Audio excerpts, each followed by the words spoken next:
All right, what's up, listeners? Welcome back to Predator versus Movies. I'm Alex, I'm Peter. I'm Aidan. and this is a podcast where we discuss and review the latest movie releases. We're going to start off with a non-spoiler review before diving into a deep discussion of the film, and then we're going to ask the most important question: would this movie be better if the alien from Predator was in it? This week, we're going to be reviewing the live-action remake called Peter Pan and Wendy by David Lowery. Woo. Before we get into This is it, like the Peter third has. remake or something, right? This is not the first live action Peter Pan. There was one in Right? like 2003 or something. And, Okay. I know Hook was from the '90s. I don't know if there's other, but like Like, there's another one. Peter Pan is like an idea that is in the like what's it? Not the public consciousness. It's like it's Public The Zeitgeist. yeah no, it's in the domain. Peter got it. It's in the Yeah. public domain. I Oh. think so.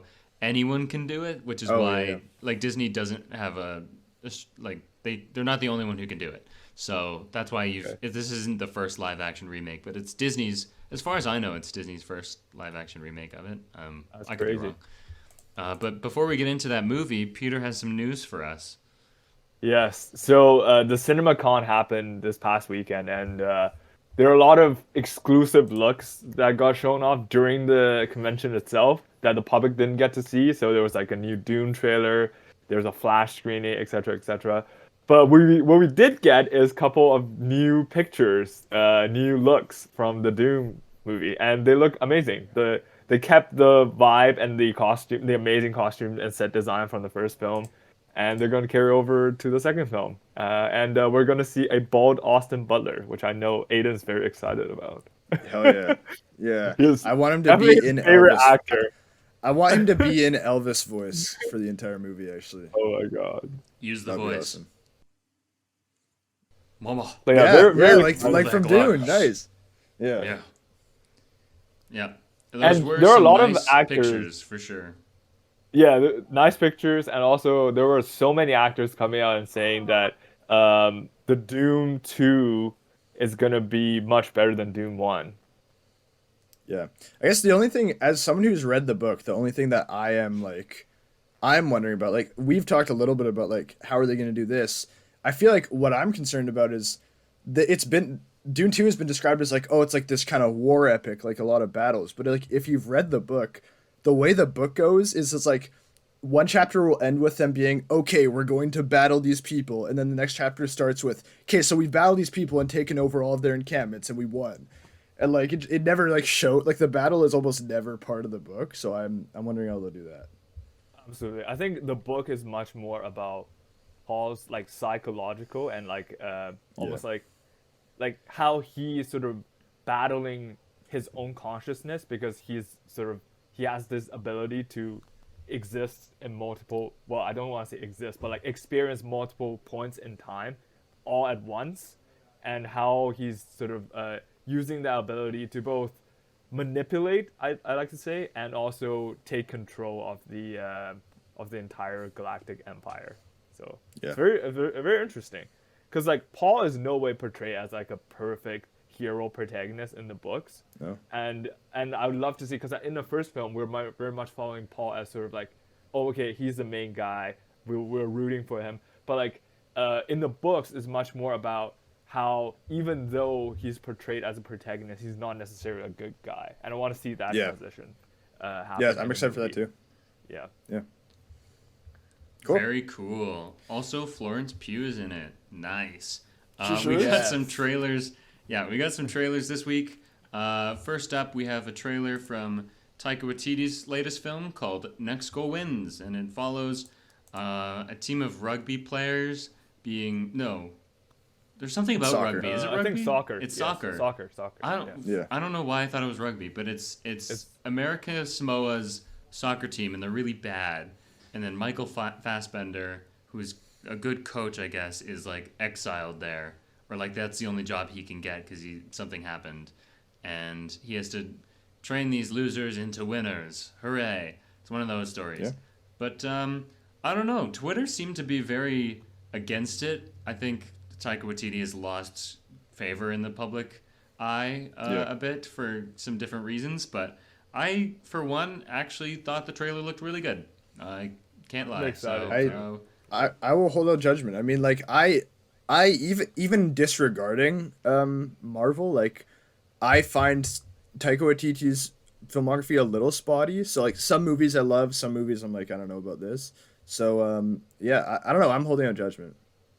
I think Fair enough. I'm just really happy that Taika is sort of returning to this indie-looking type of movies because I think that's where he thrives as well. He is able to execute like really big emotional ideas through really funny and lighthearted, through a really funny and lighthearted tone. Like that's what he did in. I'm thinking like for example, Hunt for the Wilder People or Jojo Rabbit, where like really heavy themes to be honest. But like the stories themselves. And if we're watching a movie, you're always able to crack a few laughs. Well, in the Hunt for the Wilder People, for example, a lot of laughs. The movie was hilarious, but definitely like the end wraps things up in such a nice and cathartic way that you are just I was like on the brink of crying to be honest for Hunt for Wilder People. It was Hunt for Wilder People is my favorite movie of his for sure. I know, like I think the fact that he's able to do that is amazing, and I think that is his style. The fact that like what he's done in Marvel is more like leaning towards the goofiness without the cathartic payout at the end. Sure. It's just not really working. So It's all goofy, I'm happy no that- heart. Yeah. Exactly. He's sort of returning to his domain, which I'm happy to see. Yeah, I would say I don't know if it's so much a return as like it's like he takes turns doing his corporate job so that he can make a lot of money to then fund his It's like the personal guy from passion Nope. projects. The cinematographer from Nope who's like, I do one for them so I can do one for me. It is exactly like that. That's what That's Taika Waititi crazy. does. Because he did Jojo Rabbit between the Thor films, so it's not like he's returning. He's crazy. flip-flopping. Yeah, you're right. He's going back and forth. He's doing, he does one for Marvel, does one for him. Except the problem is But yeah. JoJo is also not very good. I like Jojo. That's another a category. personal opinion. I think there's charm to JoJo, but I don't know. Let's not get into JoJo again. Yeah. I don't know. The one thing that got Twitter up in arms quite a bit was the fact that he added title cards that said "Brought to you by the loser of blank award and the loser of another award," Yeah, I thought it was hilarious.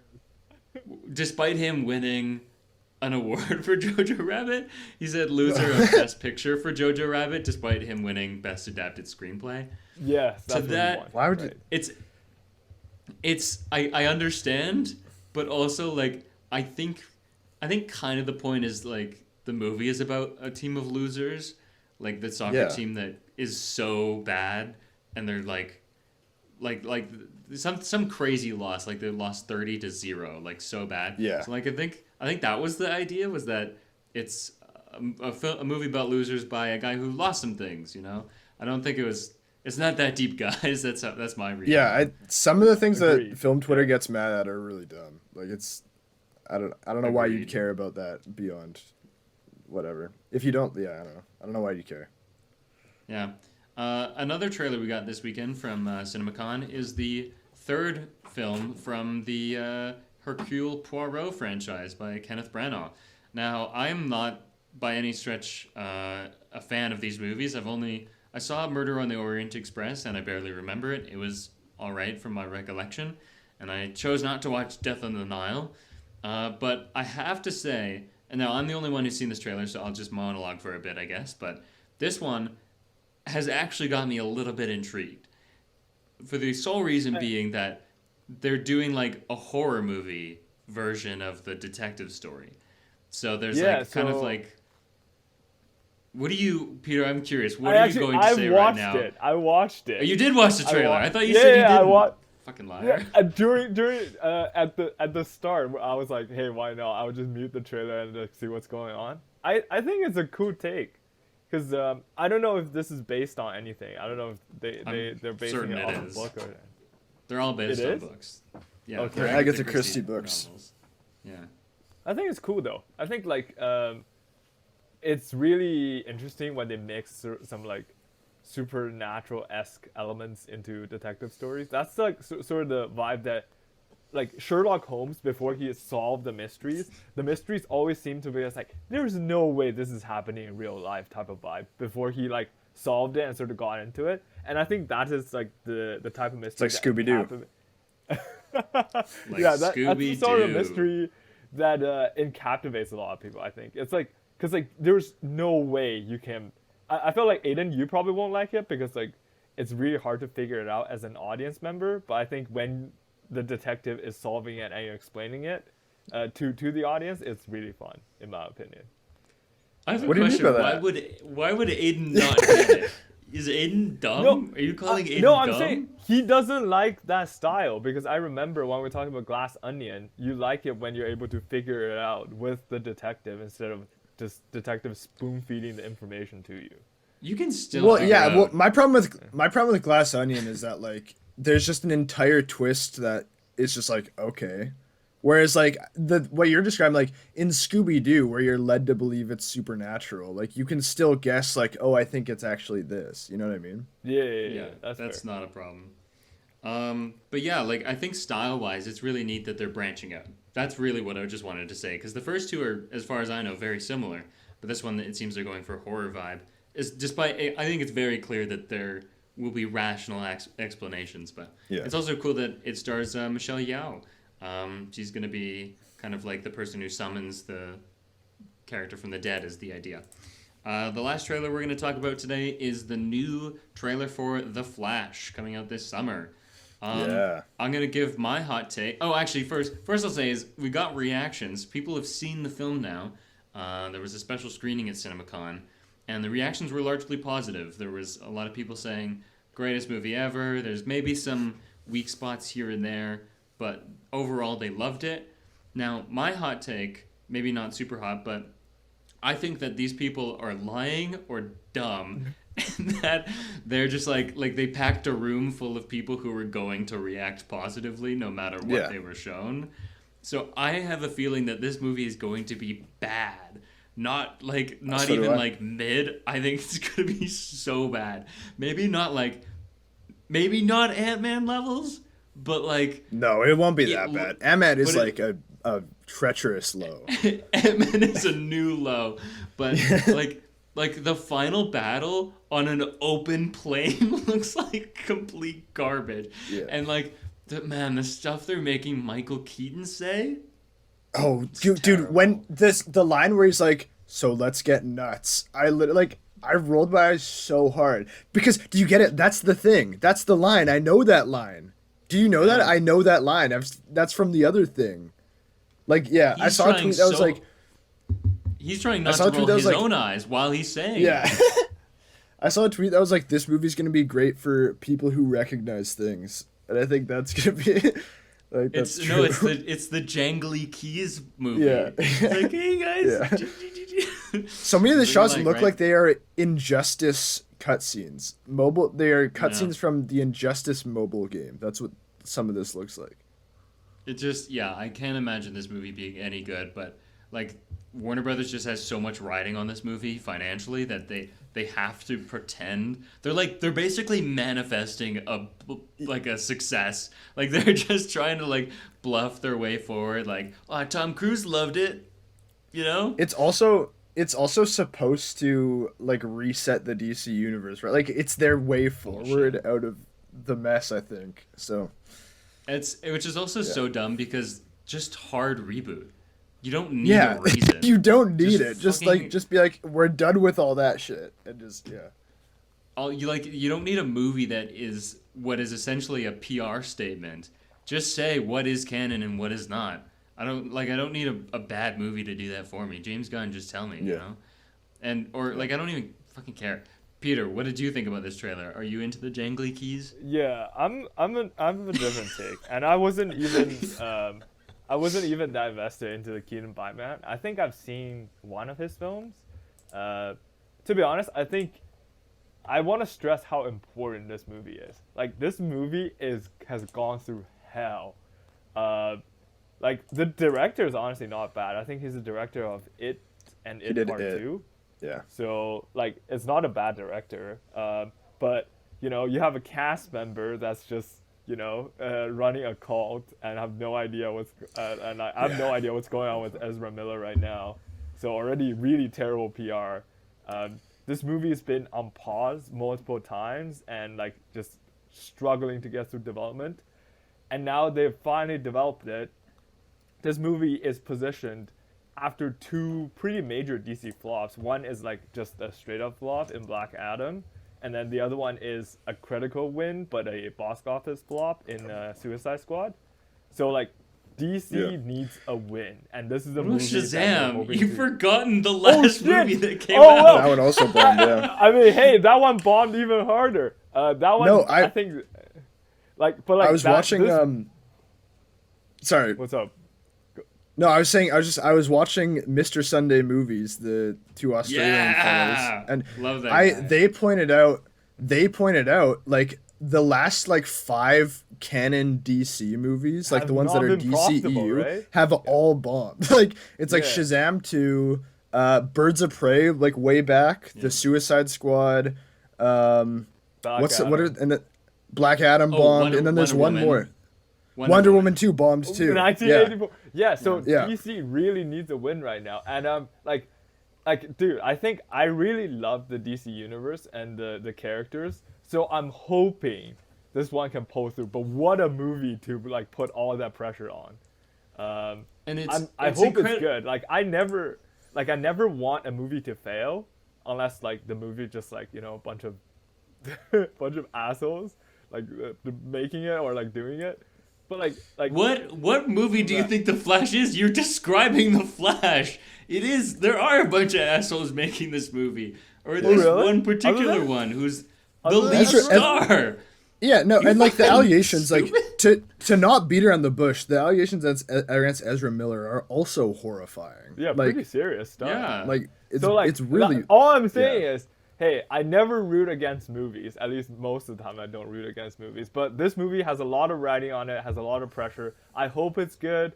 End of the day, I just want a good time in the theaters. So I would go see it.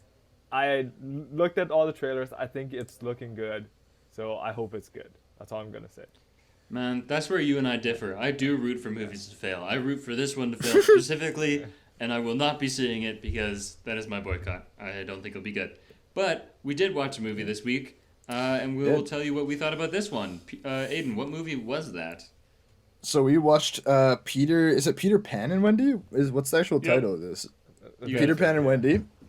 Yeah. We all just watched it, just moments before recording this very podcast. But it's a screenplay by David Lowery and Toby Halbrooks. It is directed by David Lowery, who has kind of an eclectic filmography at this point, including Ghost Story, Green Knight, and Pete's Dragon. So, like a little bit of precedent here for the kind of Disney children's thing, but then some very different things. It stars Jude Law, Alexander Maloney, Ever Anderson, Yara Shahidi, Alyssa Wapenitok, Joshua Pickering, Jacoby Jupe, Molly Parker, Alan Tudyk, and Jim Gaffigan. The DOP was Bohan Bazelli, and the runtime is 1 hour and 49 minutes. Did you look up side note really quick? Advance? No, I didn't, but I was that was kind of guessing. Think those sounded good. But I will say, the whole time I was like, man, that main girl looks so much like Mila Jovovich, and sure enough, is her daughter. And so, Ever Anderson is who's Mila? Is that the Mila Resident Jovovich Evil person? Yeah. And it's her dad is the director of Resident Evil. That's crazy. Yeah. Okay. I did not know her daughter is British. That's crazy. Yeah, because the director, which I've always thought is funny, of Resident Evil is Paul W.S. Anderson. Which just because he has to differentiate himself from Paul Thomas Anderson. That's amazing. Anyways, now that we've got the information out of the way, we have a game we play every week, and it's called Predacritic. Basically, there's a website on the internet called Metacritic, and they have the scores. Oh god. Okay, so critics make scores of a movie, and they're all added up and averaged out of 100. If it's 60 or above, it's green. If it's 80 or above, it's labeled must see. If it's from 60 to 45, it's yellow, and if it's below that, it's red. We are going to guess where Peter Pan and Wendy lands in that metric. Yeah. And the person who is going to guess first is, in fact, it's really close. Looks like it's Aidan this time. Oh, okay. I really don't know. I actually don't know what critics are like.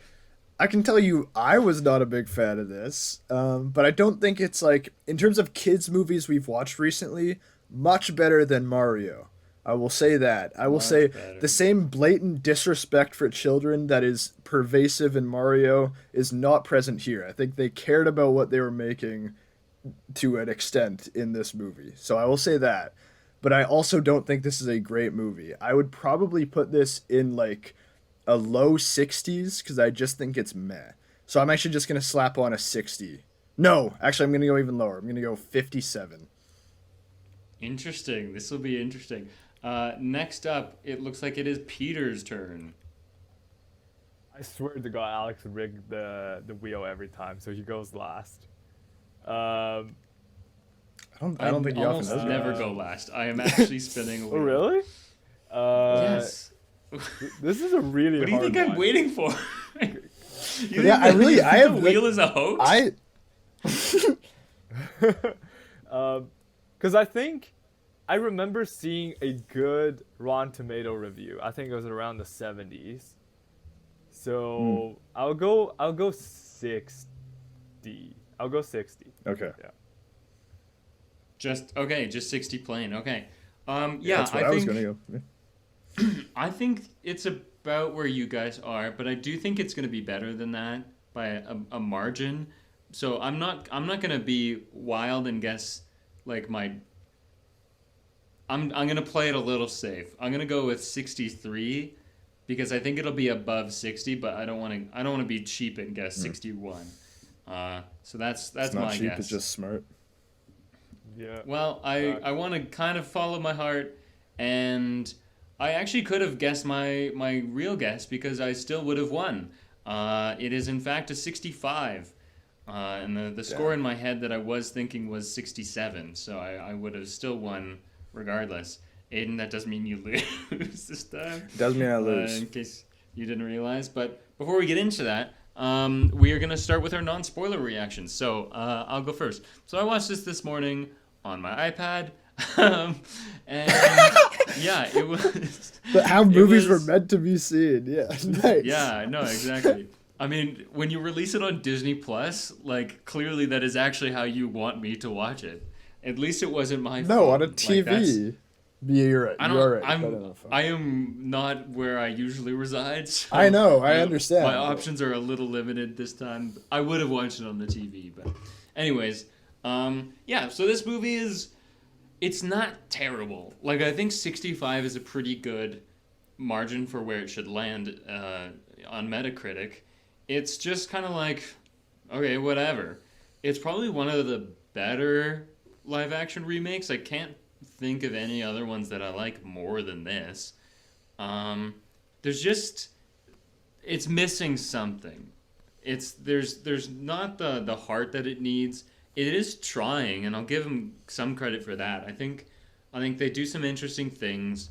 So it's not a one-to-one remake. They always try to add a new storyline so that it's like worth watching. So you're not watching a beat for beat remake. They're like, oh, here's a new wrinkle we've added to this version.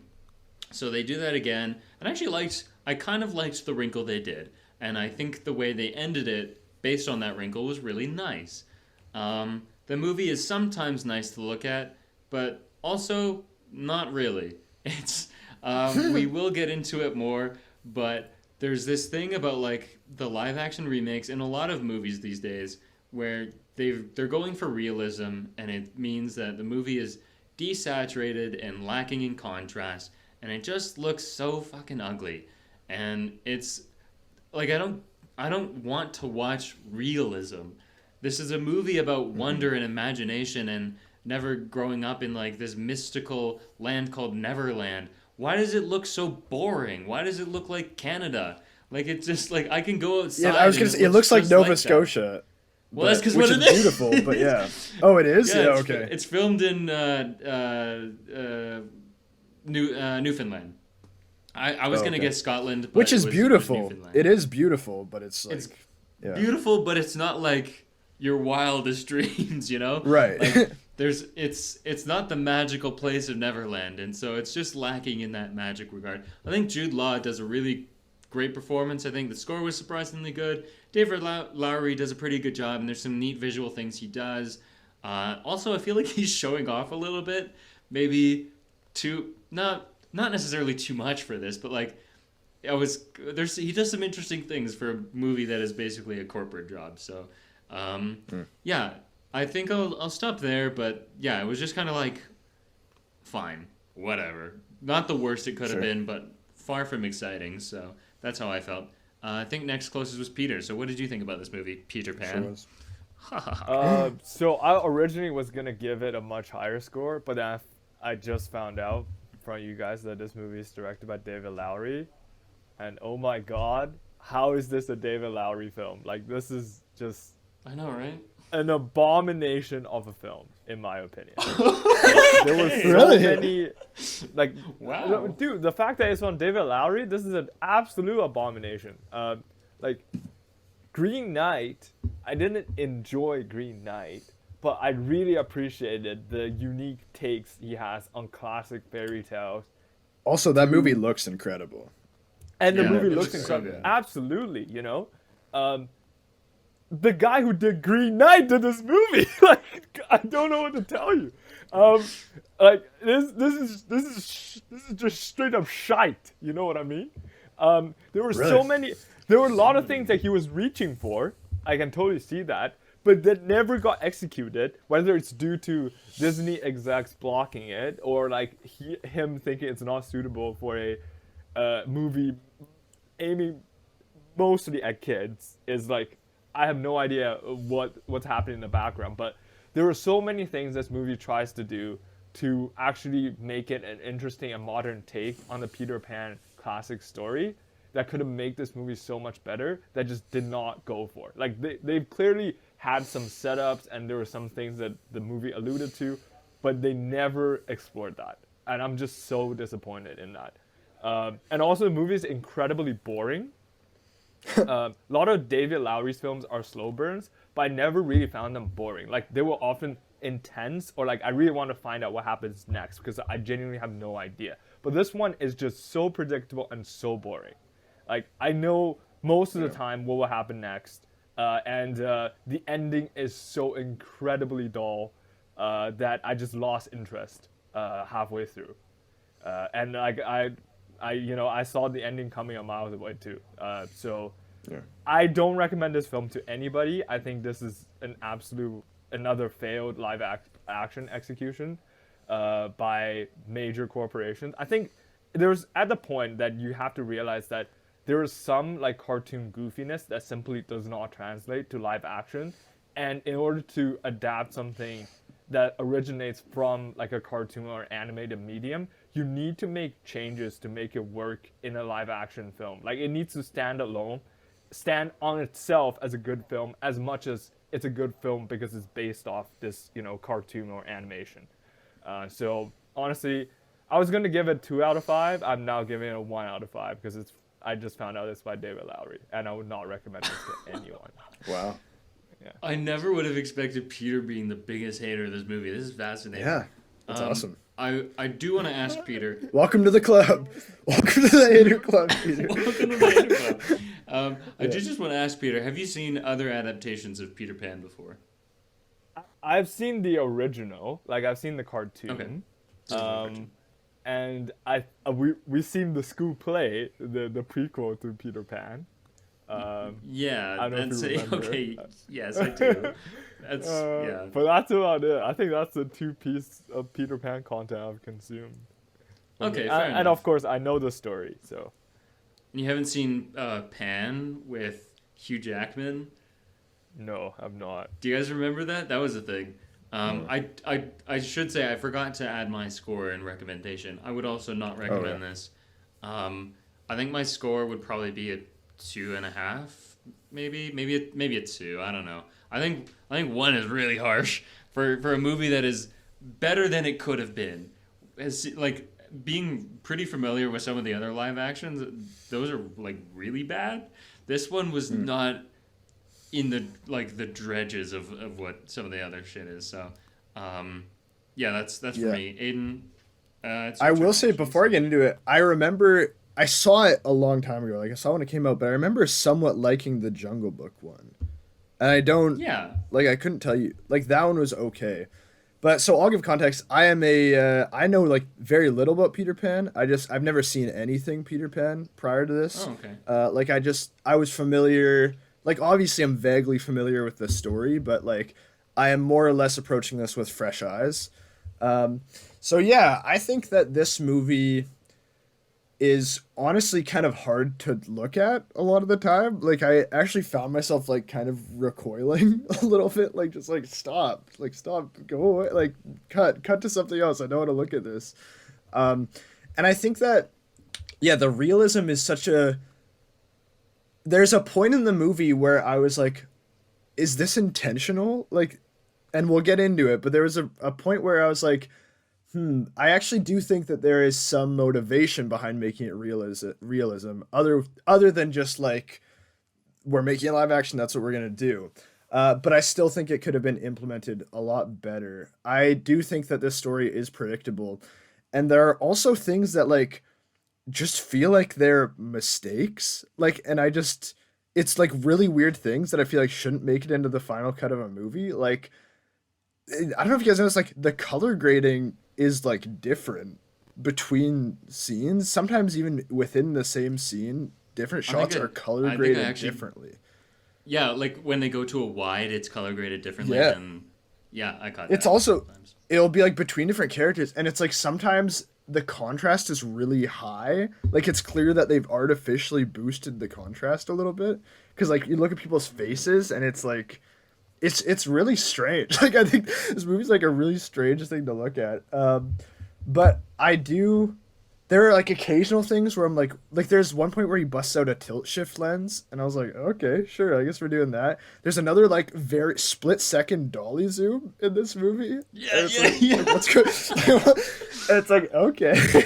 But I don't. That's what I meant. He's like showing off a little bit. He's like, I'm David Lowery. I can do on camera things. Yeah, but I don't think they work. I don't think they work well. I don't think they were good decisions to do, honestly. And then there are also very weird editing moments. There are multiple editing moments where you straight up miss the thing that happened because of the way it's edited. So this is a strange movie. I don't think it was good. I think this is a below average movie, and so therefore I give it 2 stars. We'll get into it. I don't recommend this. Yeah, this is awesome. Can't wait to talk about this. Yeah. But before we do, we have a spoiler warning. Pew, pew, wee, wee, wee. I didn't catch any of that. None of that got captured by Discord. It's on my Audacity. Yeah, it's a good thing we do that. But we do now also have to do our little synopsis. So, Aidan, it is your turn to do the synopsis. You have 2 minutes to describe what happens in this movie. Are you ready?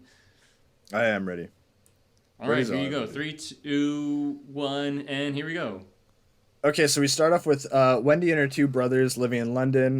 They're talking about like Peter Pan and Hook, like bedtime stories and stuff. Wendy gets mad and it's like, I don't want to grow up and like whatever. And then so Peter Pan comes and visits them in the night, whisks them away to Neverland after like a kind of a scuffle in the house a little bit. They go to Neverland where they are attacked by pirates and they're split up.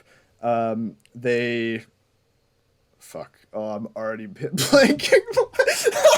Okay, I don't remember exactly what happens next, but they're split up and they find their. No, I'm there. I'm good. Okay, like we go into a cave. I don't remember how exactly we got there, but Pan has to come rescue them. He does. Peter Pan goes and rescues them.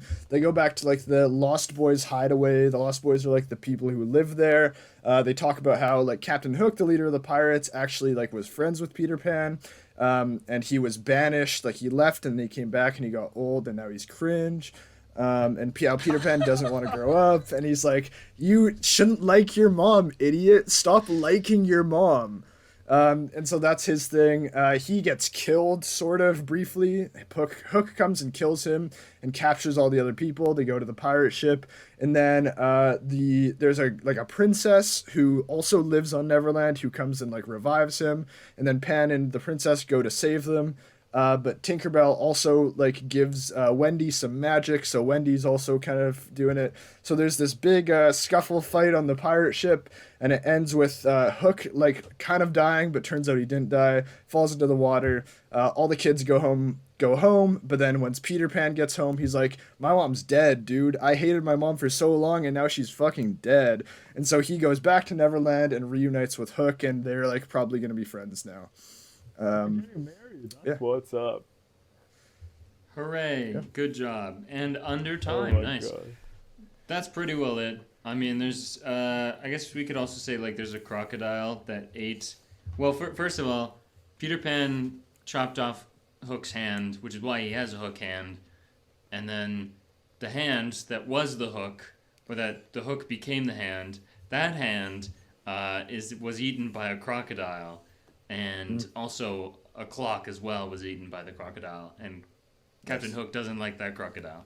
That is not a very important part of the movie, which is why you skipped it, but it was a very important part of the original animated movie, which is why I'm mentioning it.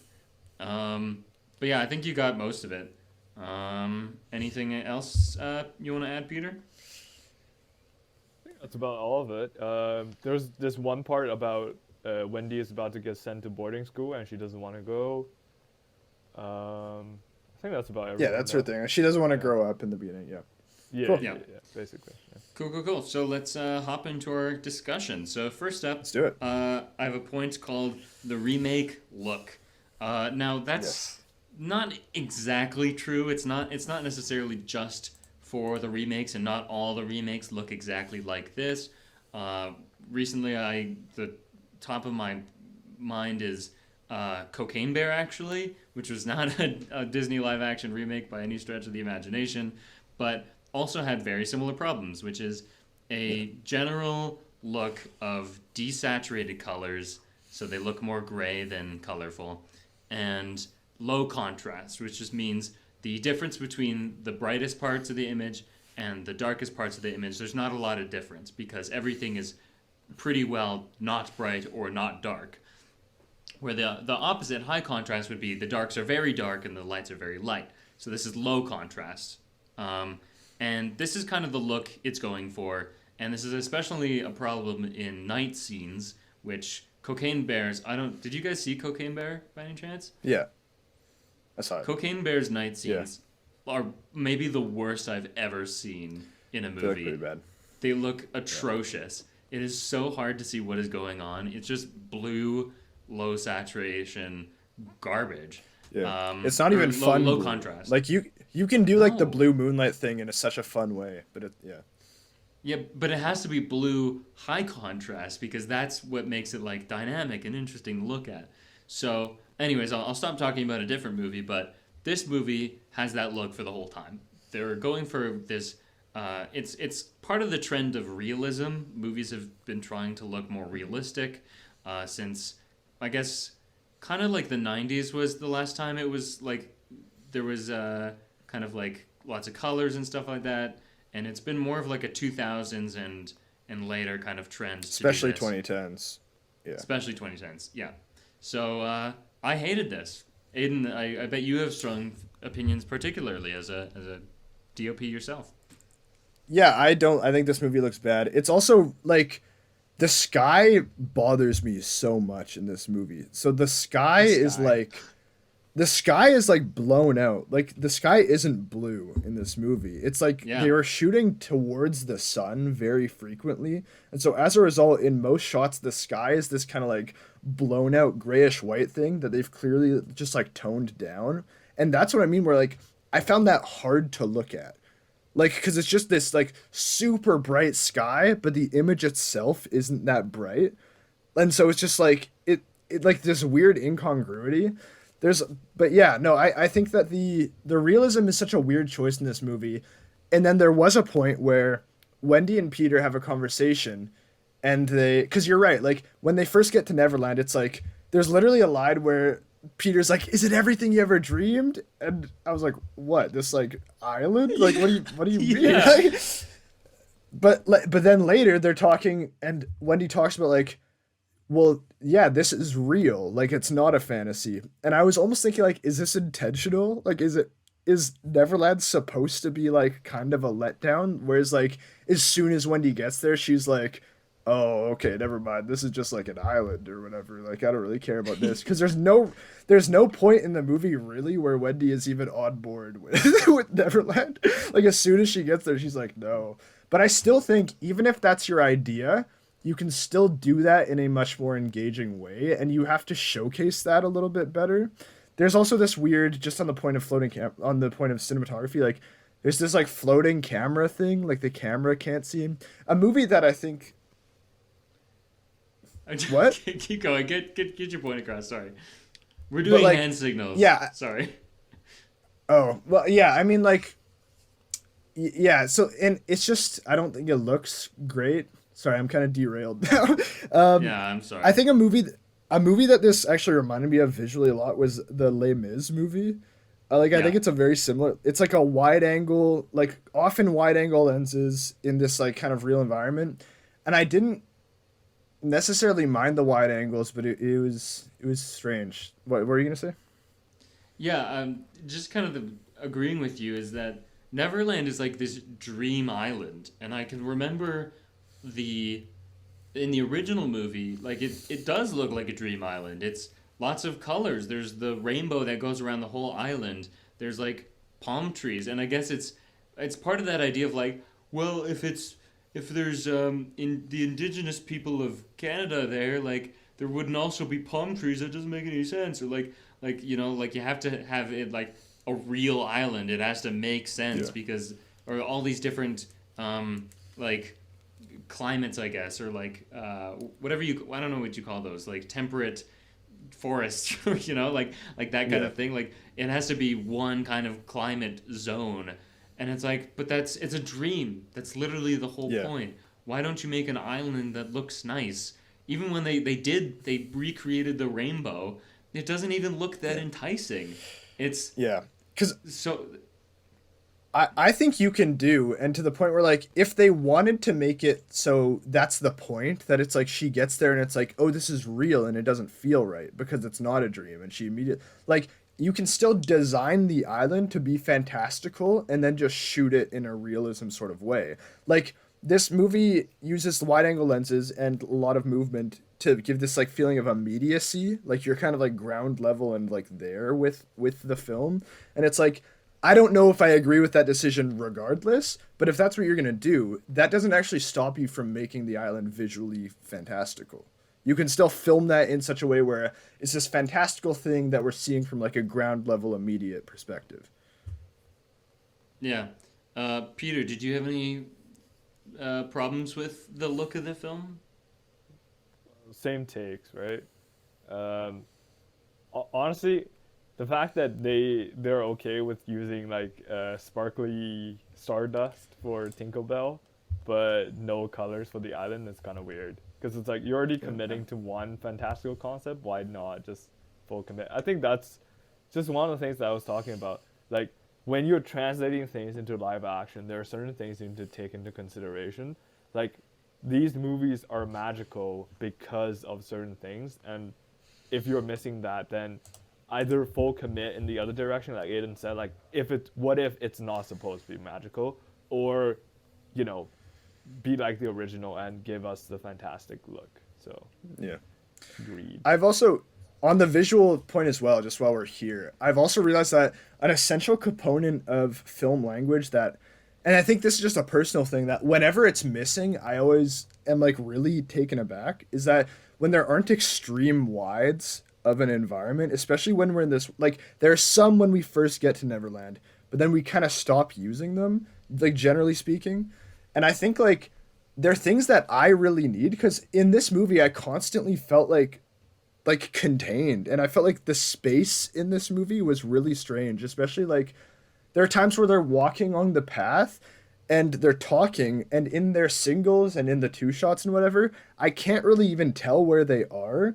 And it's like I feel like this space should feel really open, and it doesn't. It didn't feel that way to me for most of the thing, and I couldn't tell you what it is that's doing that for me. But I think that it's very rare that they're cutting out to a wider shot, and I think that's part of it.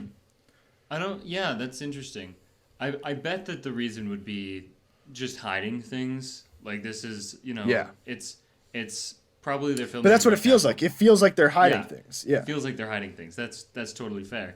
But earlier you mentioned like there is, I noticed pretty quickly, a preference for wide shots in this movie, and I think that also like they're trying to tell an emotional story, and I think that choosing wide shots more often than close-ups is kind of hampering that point. Like it's going against what the story they're trying to tell. They're trying to make this emotional story about not wanting to grow up and like alienating your friends and stuff like that. But then at emotional moments, they're going to the wide shots, which is just it is just a really strange choice. And I think also like we might as well talk about this now, but like I think that also speaks to the editing, which was really strange. I found that so there's some really weird editing in this movie where at really emotional moments they're going to the wide instead of what I personally felt should have been the close up. Like this is like it's getting a little nitpicky, but I think like it's not just one moment, it's a lot of moments where it's an emotional moment and they're choosing to stay back and keep me further from the characters, which isn't helping their point. But I also know like there's also some just like actually bad editing. Yeah. The most egregious part that I caught was when Wendy slaps Peter, which is like really interesting, and they immediately cut away. And not only cut away, they do a Star Wars transition wipe. Yes, like I laughed out loud. It was so funny, and they never do it again. I know. I was like, "That's so bizarre." Like this that's such a weird tonal shift. Yeah. They must have cut something. It must have been a longer scene that they cut for time or something. Maybe Disney execs was like, "Uh-oh, characters are being dramatic and like having flaws. Can't have that."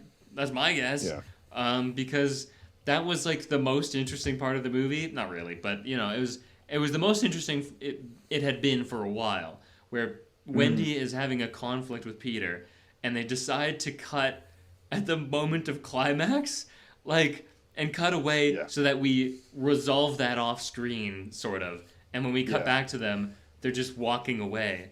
And I'm like, that is the time in between the cuts was the most interesting part of both of those scenes, and you decided to cut away. Bizarre. I have no idea what was happening there. There are also just like little mistakes in editing where it's like, because of the way it's edited, I actually didn't even see what happened. Like really, like there's one when they first get to Neverland and there are cannons being fired at them. The very first cannonball, I didn't see them like dodge it. We see it like fired, and then we see like a 2-shot of Peter and Wendy going like, "Why are they firing at us?" And it's like, what happened to the cannonball? Yeah. And then we just see the next shots. It's so weird. There's another moment where I literally had to rewind because I didn't understand what happened. Where like it was because I don't know this story at all. I'm not familiar with it at all. We are in the Lost Boys hideout, and Wendy goes up and sees a door that says Peter's room, and scratched out on it is James, and James is Hook. And so the way they reveal this is that Tinkerbell like draws a hook, but it cuts away from that shot so fast that I had no idea what she was drawing. I was like, oh, it's just like a curve? Like, and I actually rewinded twice before I was like, what is she drawing there? And then I was like, oh, it's Hook. Okay, it's a hook. She's doing a hook, but I didn't get it. Yeah, there's another bad edit where I think it's Peter. It's at the end when the ship is upside down and Peter falls, and what ultimately happens is Wendy catches him, but it's like you see him he falls. There's a shot that indicates he has fallen, he's let go, and immediately the next cut is he's been caught. We don't there's not him falling. There's no I was just like, wait, what? No. He's caught already. Like, it's happened. I also already. think I also think that moment was a directing mistake though, because we have the first shot where he's hanging, and he's hanging with his arms like loose. Like his arms aren't tense Yeah. in the shot. And so he's clearly standing on something. Like very Wires. Yeah. obviously. Or wires Yeah. or whatever. And then he drops it, and then I think the next shot, I don't think they have him coming out of frame into the arms. I think he literally like starts like a couple inches above her hand and then falls. And I think that's all they had. Like that's the only thing I can think of because that's what it looks like. It looks like they didn't really have the proper connection to do it. Yeah. Peter, did you notice any editing weirdness? Does that even like hook cross your thing- mind? The Okay. hook thing is huge. I had to go back multiple times. I thought Tinkerbell was drawing a heart. I thought like she was going for a heart, and okay, halfway sure. there we were gonna cut away. And I was like, "Oh, that's interesting. That's the nuanced way to take on Peter Pan." But then, yeah, like it's a hook. So It was a hook. Yeah. Also, the moment is like around then is the part of the movie that I think drags the most and also looks the worst. Like this is like when we're Oh, in really? James' I think old the room. hideout looks the best. Oh, the room looks bad. Yeah, the room looks The bad. room- But the the room fire looks pit stuff is the terrible. best stuff, I think. I don't know. I think that's the Um, best stuff in the movie. I think that looks decent. For I felt like that was another example of them going for realism, and so like the hideout is just kind of like, yeah, this is what an old castle overgrown with But like leaves and At stuff the would look very like. least, they're using interesting, realistic lighting devices. So they're using like a setting Fire. sun for part of it, and then they're Yeah. using fire as well. Yeah. Fire with the soft moonlight sort of thing that they have, and I thought that looked Mm-hmm. okay.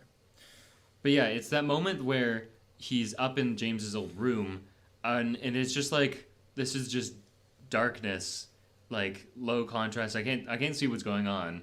Just like washed in ugly blue, and it's an empty room. There's nothing in there to visually entice me. They're not even trying. It's just like this is sorry. It's James's room, but it's also Peter's room. So all it's telling me is that like Peter has no possessions, and I guess like that's a thing. You could make that the point, but they don't. It's just like I do not understand what they were thinking when they designed that room to just be empty. And there's that's like a like great you know take, there's- honestly. Yeah. Which reminds me, I think the movie as a whole lacks visual storytelling. I think a lot of the story Yeah. did not come from Yeah. like because the whole point about the empty room, like if you want it to be empty, maybe like you can just stress it somehow. But then the other huge storytelling device I found in a lot of other movies is like the different things maybe Peter owned or like James used to own, and like how they're Exactly, being presented yes. can be an amazing way to tell a story. So absolutely with you Yeah. there. I Yeah, will say though, and- I think the ugliest part of the movie is the London stuff. Like there is the stuff that's in Close the second, beginning yeah. where they're in London. I think that is the ugly. Like there is one shot where it starts extreme high angle bird's eye looking down at the dad coming out of the house, and then it tilts up to show the city.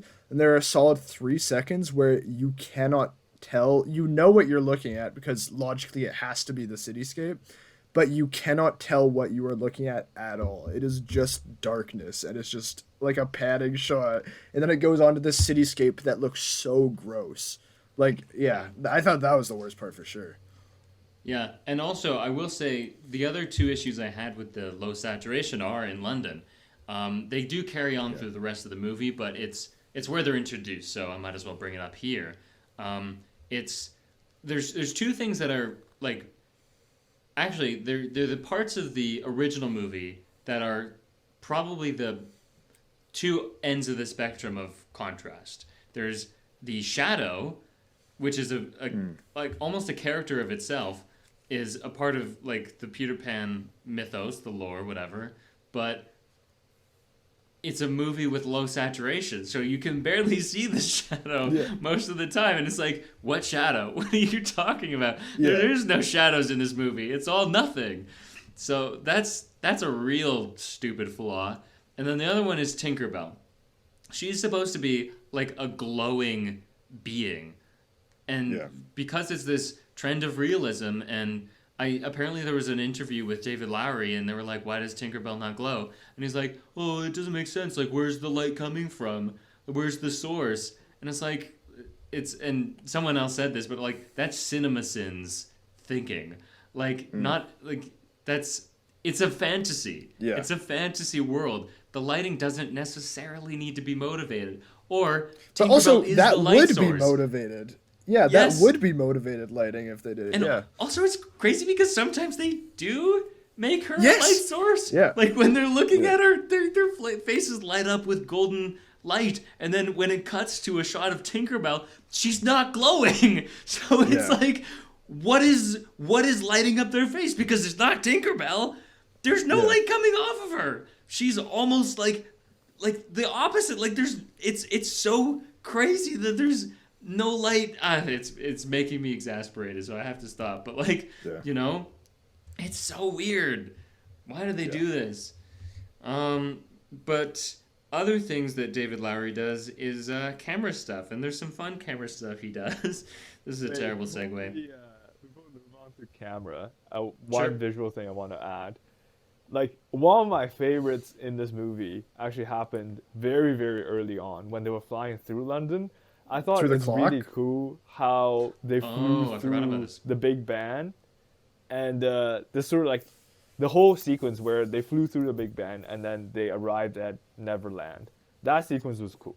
And That's how, the best looking part of the movie, I agree. as they were Absolutely. flying through it, the Big Ben sort of like almost got like separated into its components. Like there's the face, there's like metal parts here and there.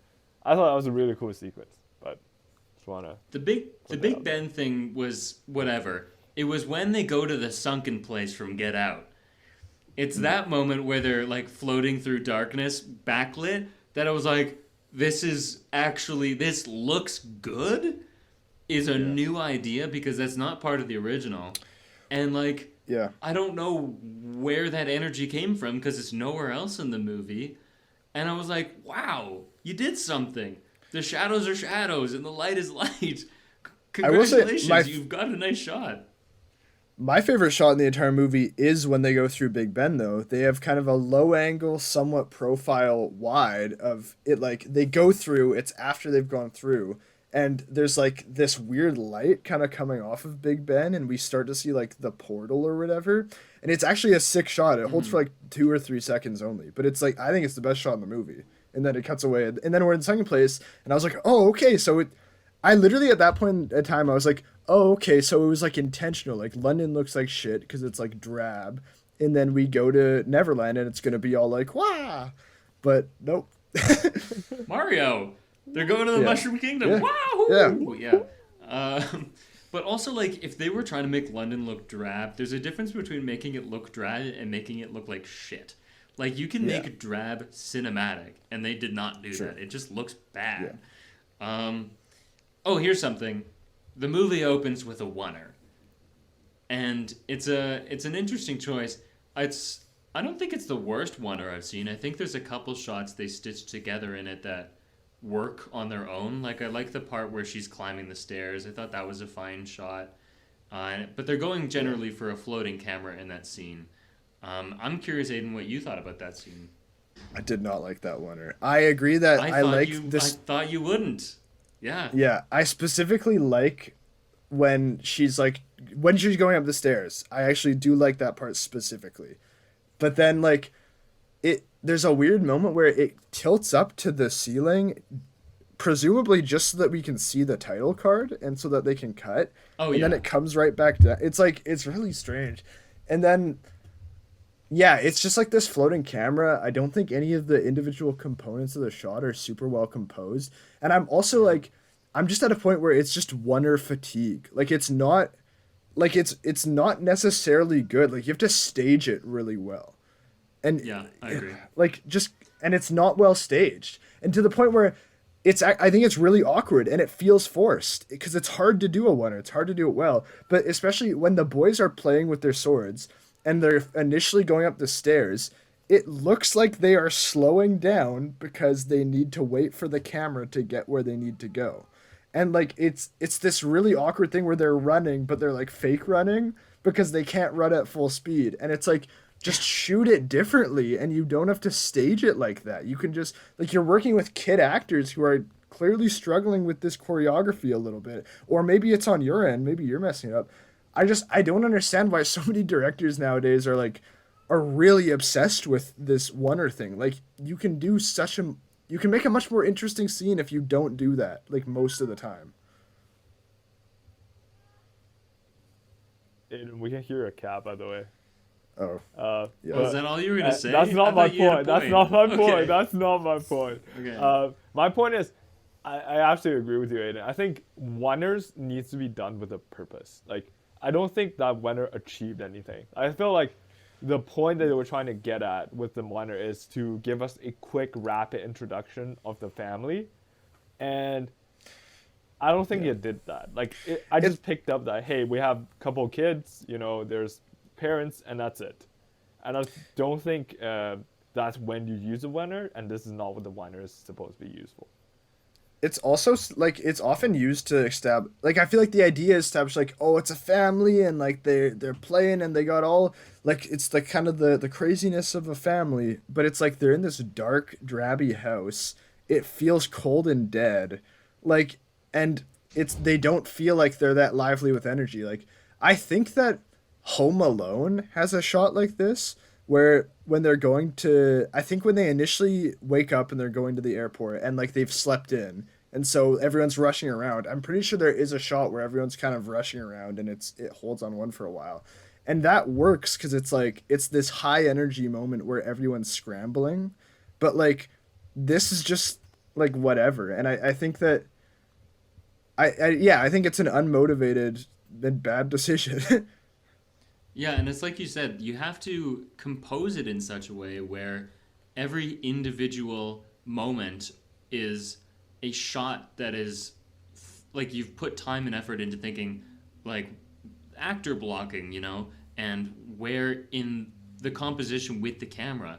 And it seems like they just said whatever, like, just capture it, like, here's the blocking, and then, camera, film it. There wasn't a lot of regard to the individual shots that make up the oneer as a whole, so it just looks bad. And I think, honestly, like, the compositions were kind of weak for most of the movie too. I don't think there was a lot of good actor blocking. I forget what part of this movie it was. I think it was closer to the pirate ship battle, like at the end. But I just kept thinking, like, how would Spielberg do this? What would Spielberg do? I need a hat that says that. But like he does oneers all the time, and it works because he does think about the individual shots that make up the oneer, and it's always motivating story first. Like, what do we need to see? What, like, maybe there's a small moment, maybe there's an insert that then the camera keeps moving and it turns into a medium and then a wide, or what have you. But like, none of that is present here. And there's moments where, like, the actor should have moved closer to the camera, and then that's how you, by not cutting away, you move from a medium to a close-up, and they just don't do it. It's bizarre. It's bad directing. It is bad directing, and the problem, I think they also are afraid to do that because that actually breaks the realism style a little bit too. It starts to feel like staged, not in a bad way, because Spielberg movies feel staged, but not in a bad way. But it's like there's that one shot that was circulating on Twitter from Jaws where they're on, like, the wharf, and like they're on the, like, thing that's great, but it's like they're clearly directed to move here. Like, it doesn't feel like it's natural movement or whatever. But it's like it's right, it's good, and it works. And like, if you're gonna do oneers, you can't. Oneers are, to me, an inherently formalistic thing. So why are you trying to, like, adhere to naturalism so heavily doing a oneer?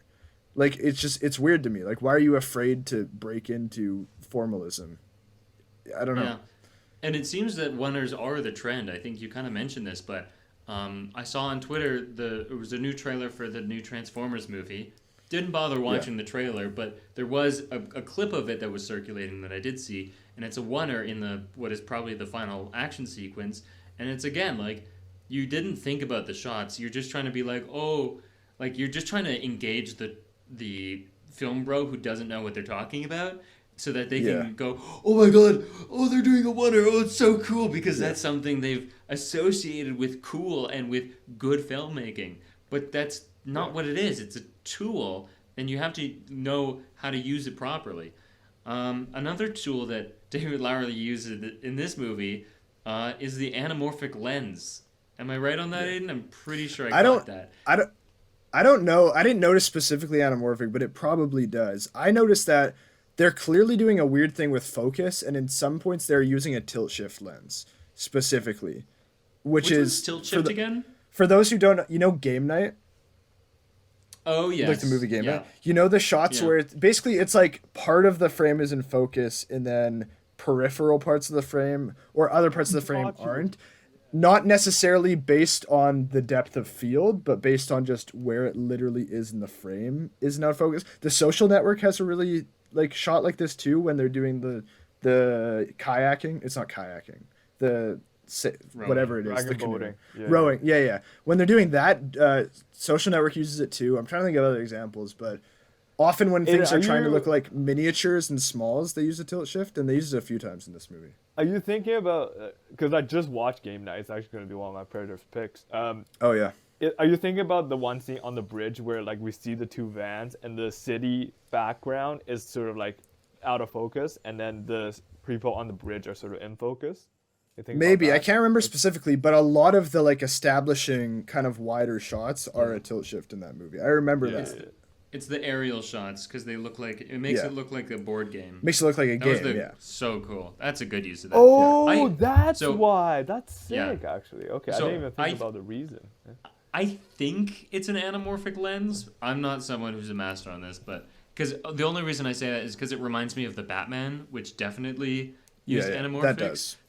So like, and most of the time it's shots of Jude Law and Peter Pan, and I guess maybe it's that maybe what they were going for was like tunnel vision, like when they see their mortal enemy and like ex-friend, it's like they've locked eyes, and so for those moments maybe that's why they're doing it. Yeah. Because I think that is the reason, It's strange. It definitely, like, you cut to the anamorphic shot and you're like, oh, that looks weird. I wonder why they're doing that.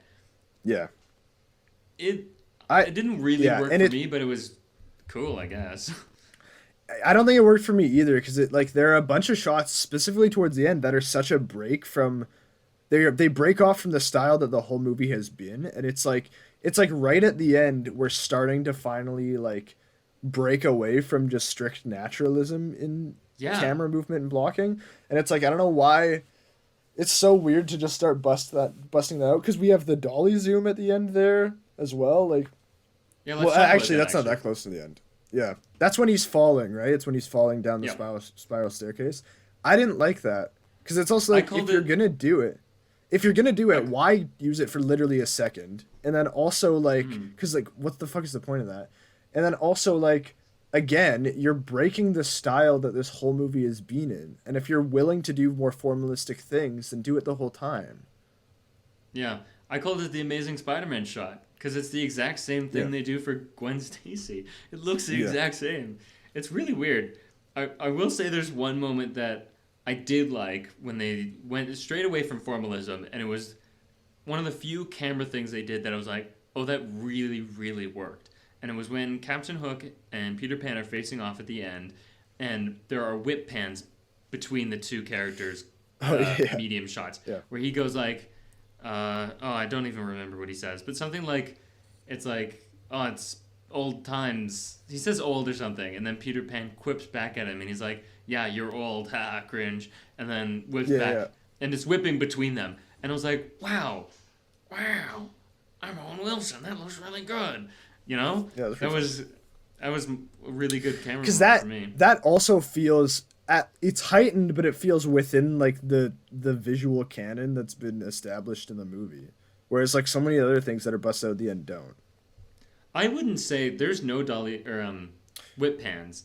I think that also strays away. It's more. I agree, but I agree it's heightened, but it's a floating camera that's panning. Like that basic movement is something that we've seen throughout the movie. Okay, yeah. And so like it's a heightened, higher energy version of it, but it didn't feel like it was straying too far.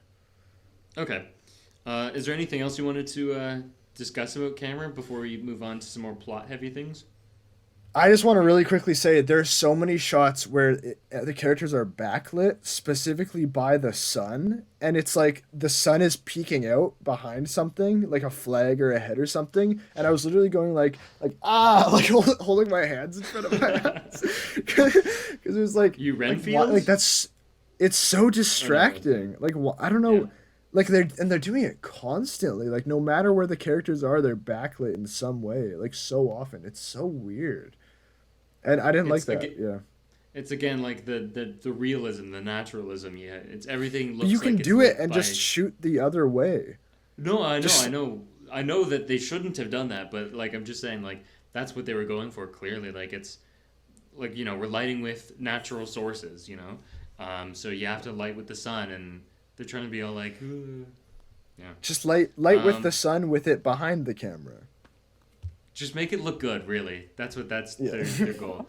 Haven't heard from Peter in a while, so I'm gonna ask you, Peter. You said that most of your points were plot heavy. So what's your biggest plot, or where do you want to start off with your plot points?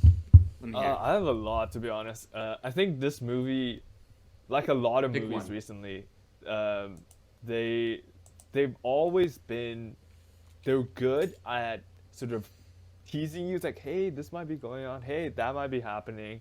We might explore that. But then they never really dig into that. And I think that just ruins a lot of films for me.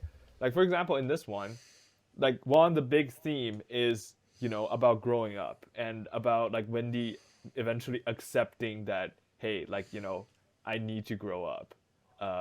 But I think it's really interesting to sort of see them sort of teasing. It's like, oh, Captain Hook is someone that grew up badly. I don't think that was in the original, right? This is a brand new edition, Alex. That's new. Yeah. So, and I think that's very interesting. Like do you like the sort of like it's almost scary to grow up in the wrong way, to end up like an evil self of your younger self because you stop believing in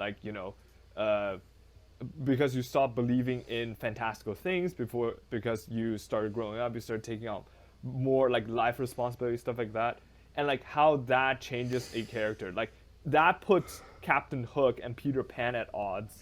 Like what would happen when our character, like how does that affect our character's struggles? You know what I mean? Yeah. Like you need to grow up, but can you grow up in the right way that you keep your childhood innocence at the same time? Like that type of thing that I really want to see the movie explore, but it never did. Well, I liked about it is that I liked that it was this idea that even though he is physically grown up, he is stagnated in the same way that Peter Pan and the Lost Boys have. Like exactly, and that's also he grew up without growing up. Like he is what happens if none of the characters are able to accept change, and he just becomes like a pit of resentment. Mm-hmm. And so I did actually like that part of it as well. But I feel like it can be better explored, you know what I mean? Because I feel like it doesn't really apply to Wendy as much. Like Wendy was just like... I'll jump in here. So I think that this was the wrinkle that I mentioned. Like this is the thing that they add in the new movie to be like, see, it was worth the ticket after all. You saw the new B story or the plot, whatever, the side plot. And I, usually not being a fan of those, did find this one relevant to the theme, which was really nice, and not super cringeworthy, so that was cool.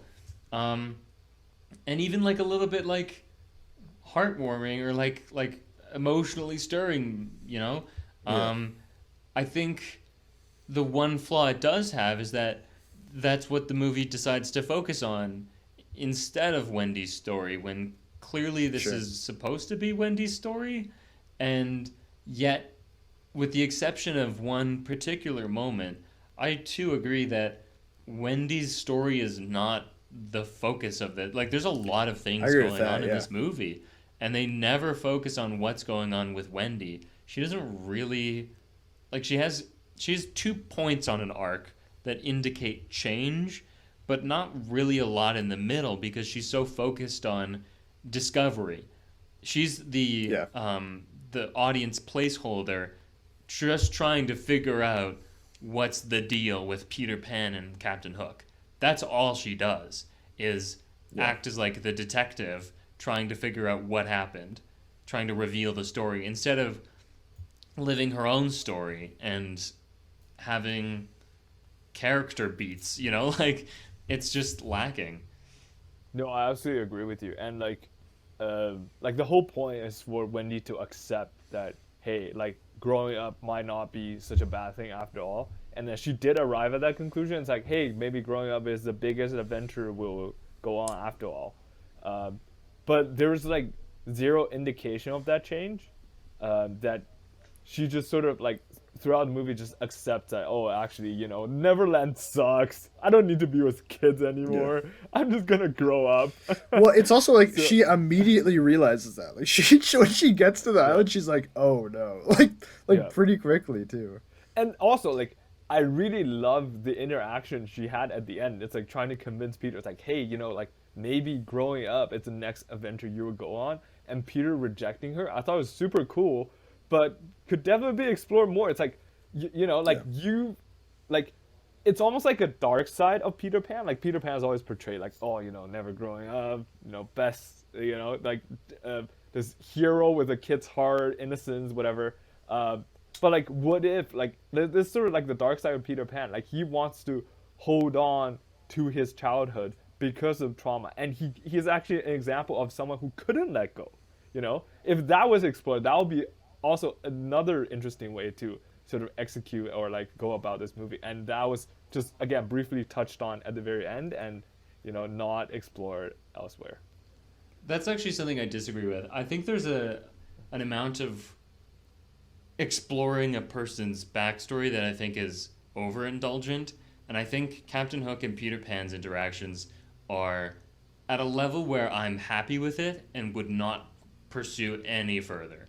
I think we get it, and like if anything, maybe a flashback to Captain Hook as a kid, but I think even that is unnecessary ultimately, and I kind of like the idea of not seeing Captain Hook as a kid. Like he's stuck in this version of himself, and so going to the past would feel redundant. But anyways, I do think that what we see of that story is more than enough. And really it's the fact that it takes away from what should be the main story is the problem. It's that the main story, the A story, just isn't there because we're so focused on somebody else. And more specifically, it's Wendy's thing. So she has her change is that her happy thoughts in the original, or the first time she has to think of her happy thoughts, which make her float with the pixie dust, is thinking of her childhood. Those are her happy thoughts. Mm-hmm. But at the end, her happy thoughts are what the future could hold, the potential, her growing old and living a life. Like that's her new happy thoughts. But there isn't a lot that bridges those two ideas.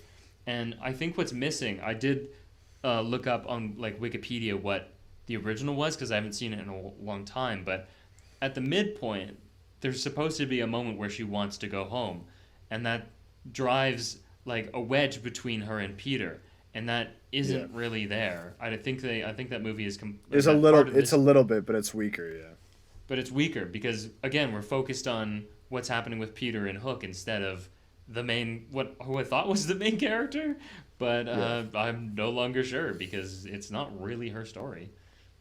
Yeah, I agree. And like Alex, what I was referring to at the beginning is not really more story between Peter and Hook, but it's like Peter is sort of the antagonist in the sense that he doesn't want Wendy to go home. You know what I mean? Yeah. Like I would love to see that, you know, explored more. This sort of like, even though like on the surface it's really nice to, I mean, like that is sort of what the original was alluding to as well. It's on the surface, it might be nice to think about not growing up forever, you know, keeping the childhood innocence, but what are you sacrificing and what, you know, sort of consequences you're bringing onto yourself because of that is what I love to see the movie to explore. Sure, yeah. And will I say think that, I actually, Oh, sorry. to the movie's credit, I think the ending of Peter being like, no, I can't. Like I just can't like.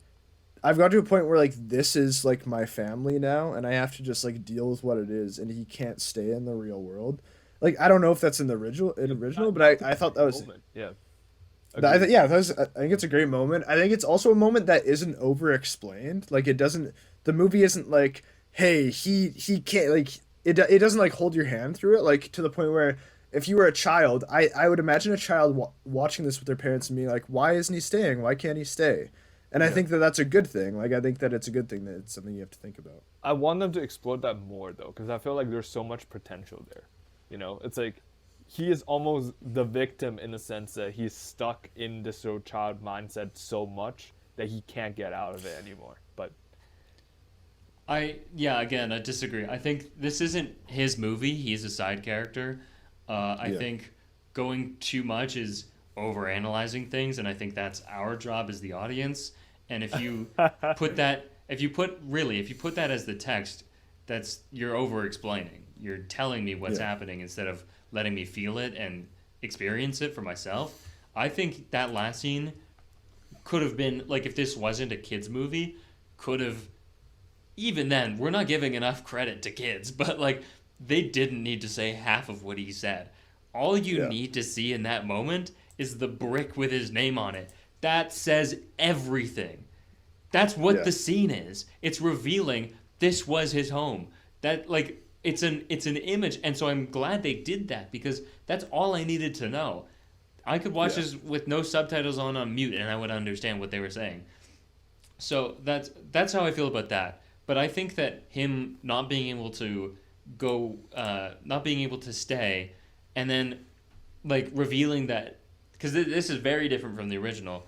Him going back for Hook was like a moment that made me smile. I was like, oh, that's actually, in a movie that I didn't really like, was really nice.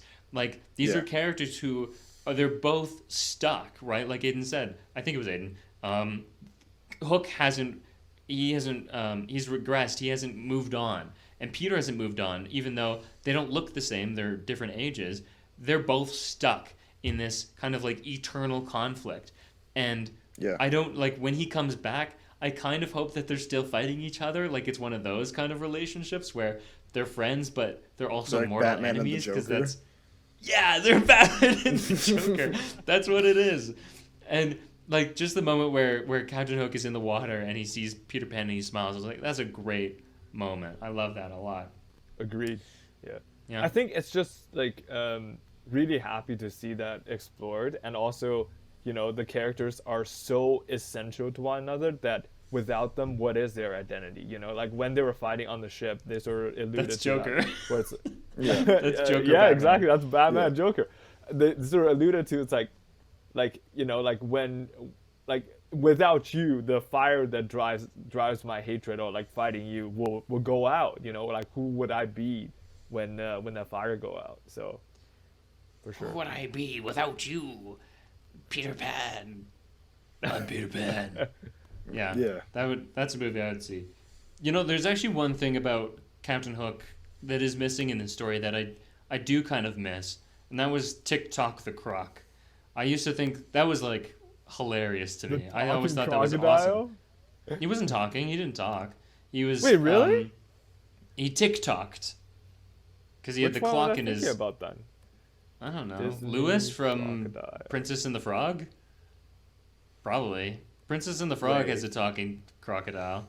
But those are movies. No, it is TikTok. I thought he talked. What the fuck? Well, he tick-tocks. No way. As in there's a clock in his stomach and it goes tick-tock. Anyways, Wait, the movie... hold up. No. The original movie... I wanna verify this. Alex, is this who I'm you're not talking watching about? this. Oh my god. Sorry, listeners. I'm watching... Oh no, it's Inception. I can also hear his stream. Turn off the sound. God. There's no sound. Nothing's playing. I'm hearing myself talk. Guys, let's move on. We don't need to confirm crocodile. Get me out of here. Let's. Okay, anyways, sorry, listeners. Yeah, in the original movie, they do the scene where the brothers are chained to a rock and Crocodile shows up. That is in the original. It's a little different. Somebody else is chained up, but the crocodile is supposed to make a return at the end. He's supposed to come back because he is like what I realized earlier in the movie, and I was like just kind of like reminiscing about what the original was. I was like, "Oh right, TikTok is in this and like I know why." And it wasn't until later realizing, "Oh, he's not coming back," which is really unfortunate. TikTok is like the anxiety of getting older, and what that means is that eventually like death.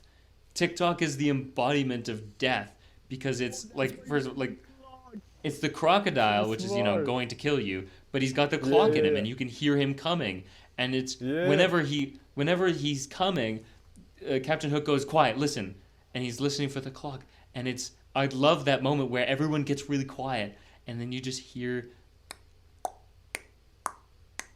and it like builds that anxiety about encroaching death, and it means so much. And for a story that is like exploring that, I'm surprised they didn't bring it up. Yeah. To their credit, I did not know the original was that deep. To be honest, I didn't think about that at all. That's crazy. I think that's what it is. Like this is based on a play. That sounds right. So I imagine the play is like was deeper than the Disney cartoon from the 50s. But yeah, It was I also a realized silent that, film apparently. I think I saw that. Yeah, but I think also I know why they didn't do it is because TikTok the crocodile looks terrible. He looks so bad in this movie. Just a CGI monstrosity, and not for the good reasons. And so also like his eyes, I get, like, aren't they supposed to be aren't they going for realism there? It's like, funny because they look so weird. That's one of the few things where they're trying to go closer to the original, because I'm pretty sure I might be confusing it with Jungle Book, but he might have been one of the characters who went back in that era, 50s, 60s cartoons, when a character goes kind of crazy, their eyes go like multicolor, and it's like flashing bands of color. And I think TikTok might do that. And he's got really bulgy eyes. And so it's like they're kind of doing that, which doesn't look realistic. So you just get a weird mix of like something that should not exist. Yeah, TikTok's fucked. It looks really strange. What else can we talk about? I liked Jude Law in this. Sorry. I thought he's a little too silly. Like, I get that, like... I actually thought Jude Law was great. I really liked Jude Law. Yeah, Aidan. I want him to be a little more serious at times, but I get it that it is part of the lore, so it's like, oh well. I thought when he needed to be, I actually thought he was very easy to take seriously. Yeah, I agree. I think he was probably the best acting in this movie, honestly. Like, and I mean, I think so too. He's one of the only stars. adults. Like, so not a hard contest, showing up those kids, But no, I do think he actually had a really good balance between being goofy and like he could have gone goofier. Like the cartoon is certainly goofier, but I liked the balance he struck, and he made it for me worthwhile. I think, like if that role doesn't work, like that kind of ruins it. But and he definitely felt like he was a child. That was like he felt like an angry, bitter child for most of the movie, and I think that's a really good thing. That makes sense. Yeah. I guess that's what he's going for. Peter Pan, though, the Peter Pan actor annoyed the shit out of me. I just. Well, let's not go hard on. We're not. I know. It's okay.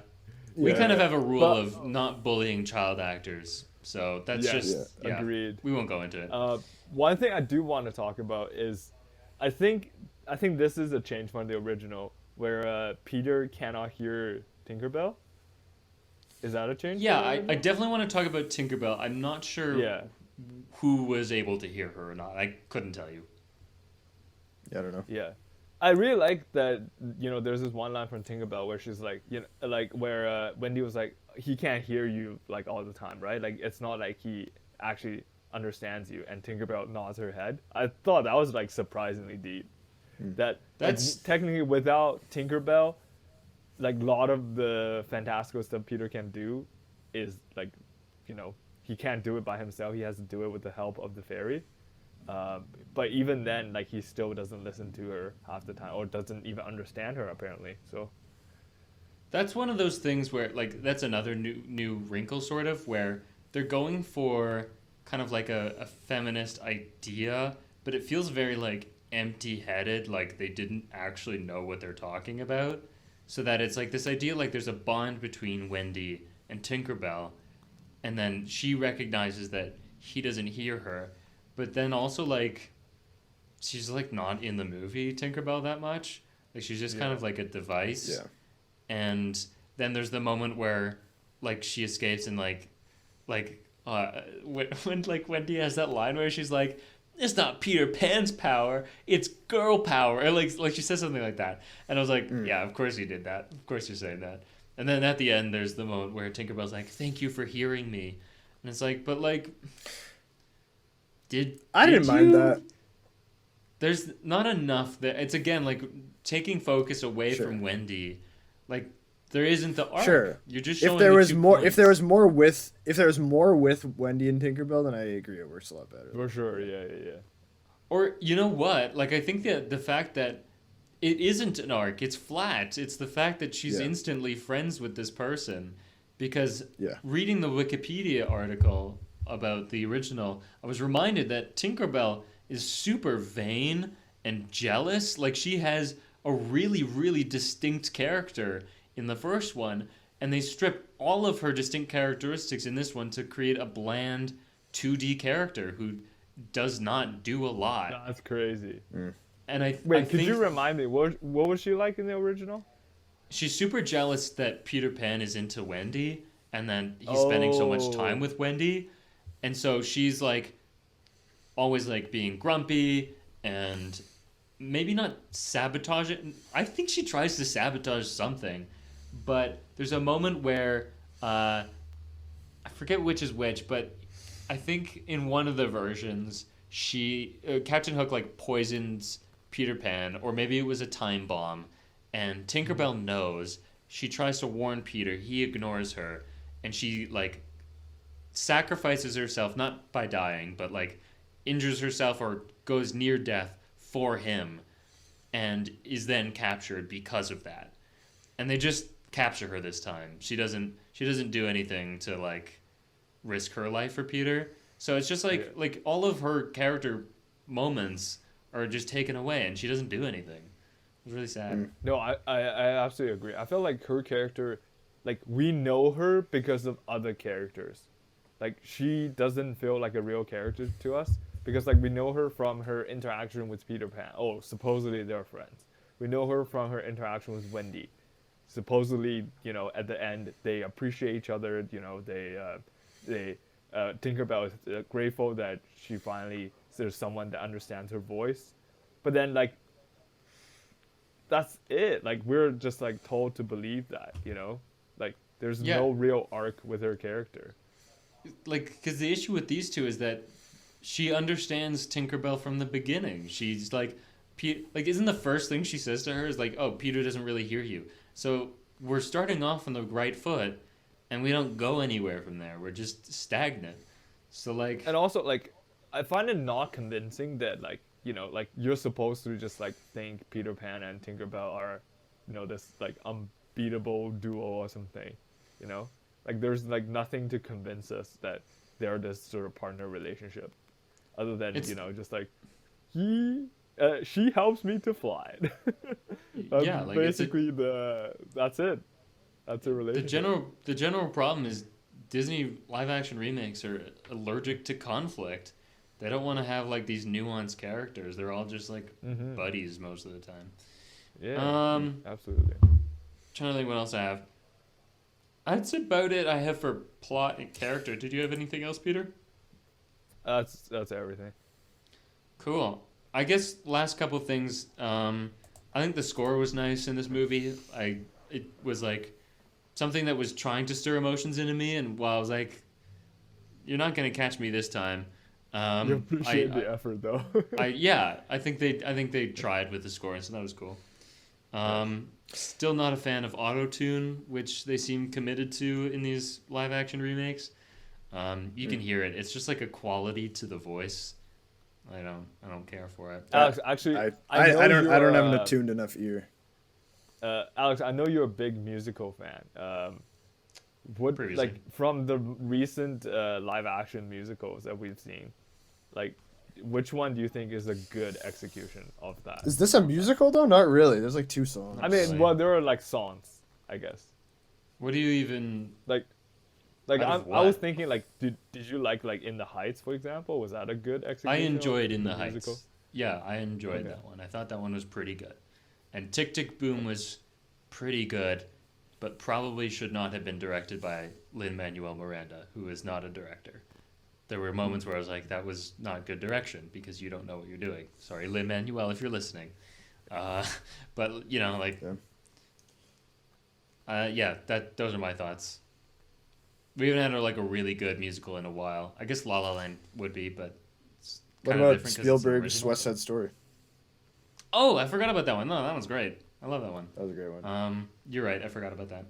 And that was really recent, so I'm talking out I of like my that ass. one a But lot, yeah. anything else you guys want to mention before we stop? No, I've this pretty much said my sparked- piece on this movie, to be frank. He said his piece, which means Aidan, we have a segment. So if you guys haven't noticed by now, the movie that Nice. Okay, so this podcast is called Predator versus Movies, and we've done the movie That's part, so now it's time to get into the Predator. We asked the question, would the Predator from the movie Predator make this movie better if he were in it? What do you guys think? Probably not. Probably not.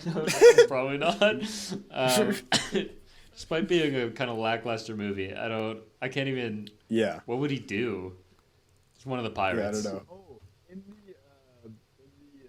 in the sequence where they were traveling to Neverland, maybe one of the planets or something, like it's like Predator's home planet or some shit.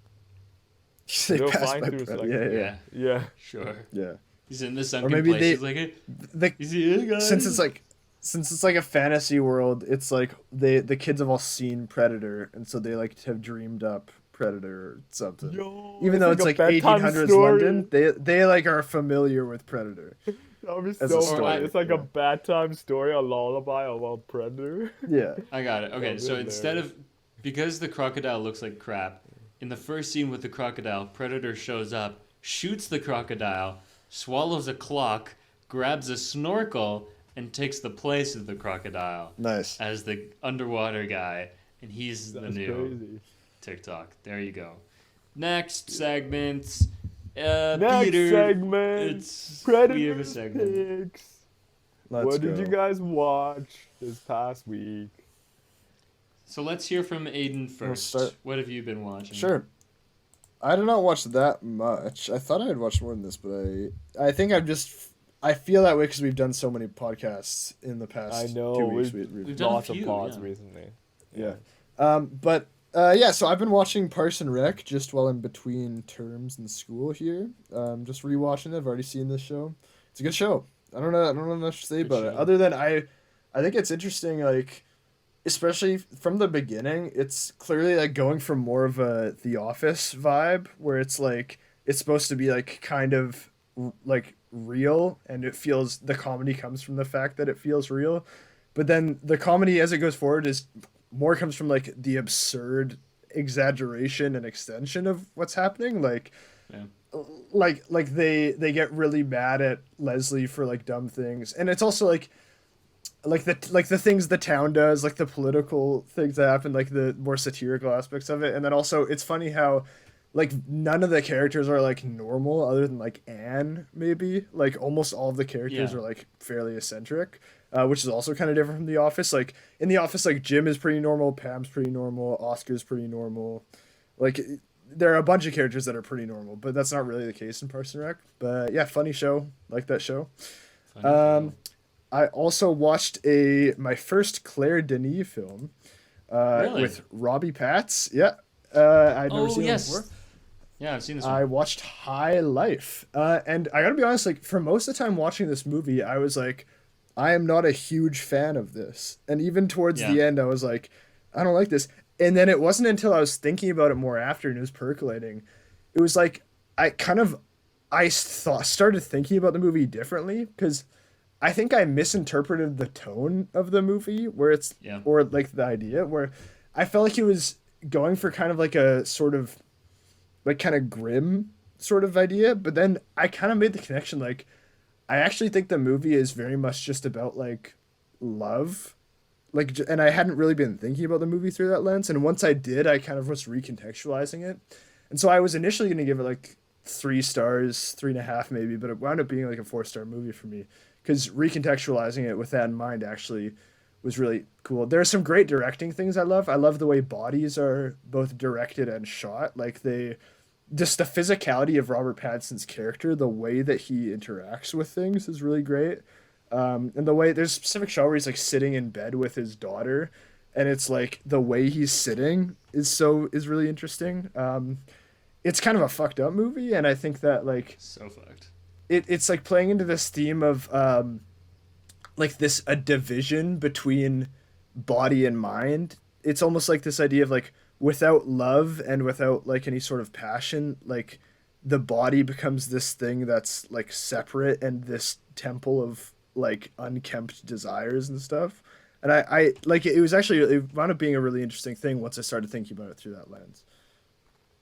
Yeah, What were you that's gonna say, actually Alex? one that, yeah, that's one that I want to rewatch, I think, because I had the same reaction where you kind of like see it and you're like, I don't know how I feel about that, but you think about it more and you're like, oh, maybe I didn't give it enough credit. Yeah. Also, like, it's a great, not a start, but like Robbie Pat's like post Twilight career, pre Batman. Yeah. Like it's one of the highlights for him. That's also like early Mia Goth. Like there's some. Yeah, And isn't yeah. Andre 3000 in that? Like it's Andre 3000 is in that. Yeah, yeah. Is It's a pretty crazy. stellar cast. So yeah, no, that was a good one. What else have you I seen? think Mia Goth had already been Mia Goth got her start in like Nymphomaniac, right? It was something like that. Like that was the first thing she was in. I don't know. I don't I'm know. talking out of my ass. But I I don't know yeah. what I'm talking about.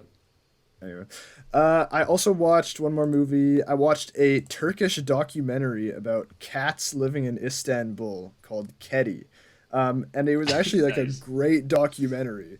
Like not only like wound up touching on like ideas of perspective and how we assign meaning to things and like the stories we weave. Like basically like in Istanbul, there are cats that just like roam around the streets like all the time.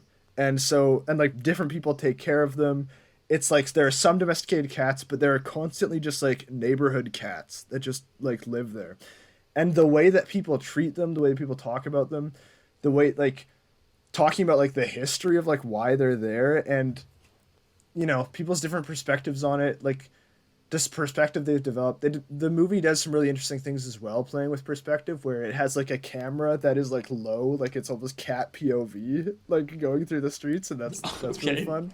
Awesome. Yeah, and yeah, it was like it was a really great documentary, and it touched on like surprisingly touched on a lot of really interesting themes. So I would definitely recommend that. I saw that on Mubi, which is a great service. I've started using Mubi more and more. Like Mubi is one of the only services where I open it without having any idea of what I'm looking for, and I find something interesting just from the interface. This isn't an ad. I just like Mubi. No, I was gonna say you're giving away free ads. You should really get a sponsorship before we start doing this. But I don't know, Yeah. but yeah, that's pretty much all I watched. cool. Peter, do you have any do you have any picks for us?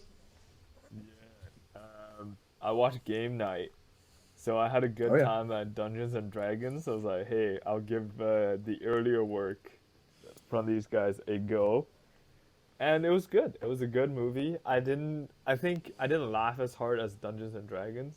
I think I didn't Really? get like probably half of the board game references they were making, but the plot was wild. I did not see that coming at all, and that is like the exact type of plot I would expect from these guys.